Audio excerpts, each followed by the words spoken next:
Well, firstly, let me say that I welcome the fact that a deal has been done.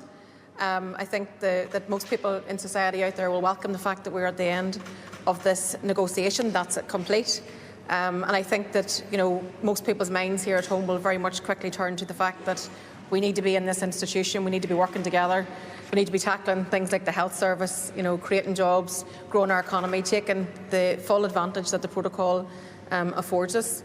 I think that as I speak to you right now, the details are still coming hot off the press. We're working our way through all of that detail, and we'll probably have more to say about that because we're going to meet this evening, continue to meet this evening just as a party in terms of analysing all of that detail. But I welcome the fact that a deal has been done. We've always said that it was possible to have a deal. We've always said that with pragmatism, solutions could be found. So the fact that both sides have arrived at that point today, and this represents the end of the negotiation, I think is something that will be well received. Councillor Kearney.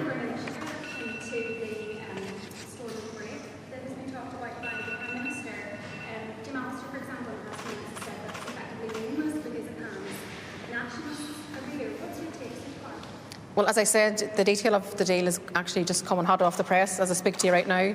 My inbox is filling up with information and we need to make our way through all of that. But I was always very clear that the protections that were secured within the protocol were necessary. They remain necessary. The fundamental priorities for us were the protection of the Good Friday Agreement, the all-island economy, protecting those things that were working and then smoothing out the things that needed to be fixed. I hope that that's the position that we're standing in this evening, and we'll work our way through all the detail throughout the course of the coming hours. Given that the EPA said they were going to take their time over this, are you concerned that we're talking about months rather than days or weeks before they make a final decision on whether or not this deal is good enough for the matter? Well, I know where we need to be. All political parties need to be sitting around the executive table taking decisions that impact on people's lives. That's where we should be today. There shouldn't be any delays in that. Vincent, we have a health service in crisis. We have public sector workers out on the picket line. Where we need to be is making politics work and standing up for the people that we represent collectively. And I think that's where all energies and efforts need to be now. That's where my attention's focused. David Blavin. David Blavin. Excuse me, David Blavin. Michelle O'Neill, you and many others here have always been supportive of the protocol as the inevitable consequence of Brexit. Do you think this framework removes anything that would cause you some concern that's no longer there? So I think we just have to continue to work our way through the detail of that, and we'll say a lot more about it whenever we have that chance to go through all things. But I mean, I've always been very clear that we needed to maintain the protections that were inbuilt to the protocol. From what has been said this afternoon, that appears to be the case, and that's very, very important. But I do hope that there are solutions found, and there appears to be solutions found, and some pragmatism around some of the issues, and that's a welcome thing.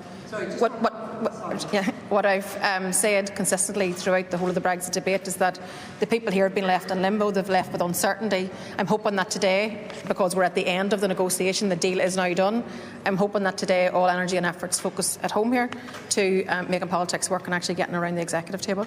Rebecca Black. You talked about Rebecca Black, sorry. To be good impressions initially coming from Jamal. There's certainly, if that's the way that the unions are going to follow, what's the next step now if this agreement is objectively union too? Well, I think that people at home will be sitting today and with the realisation that a deal is now done and the negotiation is complete. I think their minds will very quickly turn to now what does that mean for our local politics, and I think their minds will very quickly turn to they all need to now be around the executive table. That's where I'm ready to be, that's where Connor's ready to be, and we encourage all parties to come at it from that point of view. Go ahead. UTV. How confident are you that power sharing will return, and how soon, on the basis of this deal? Well, there's no other show in town. The Good Friday Agreement is the basis on which we all govern together here. It's where all parties should be.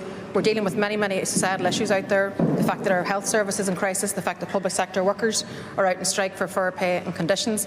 We need to make politics work. I mean, this is the 25th anniversary of the Good Friday Agreement. I believe in the Good Friday Agreement, I believe in the apparatus of the Good Friday Agreement, and I genuinely believe that all parties are best served sitting around the executive table, so I encourage everybody to do that. James Cole. Sorry, I suppose that an issue now for everybody is if the DUP don't buy into this, we're then in another period of political limbo here. Is that a worry of yourself? Well, I mean, I welcome the fact that a deal has been done. We've always knew that a deal could be done if there was the right attitude. So I think that that's been borne out, and we now have a solution on the table. And I encourage the DUP to join with the rest of the parties and actually make politics work here.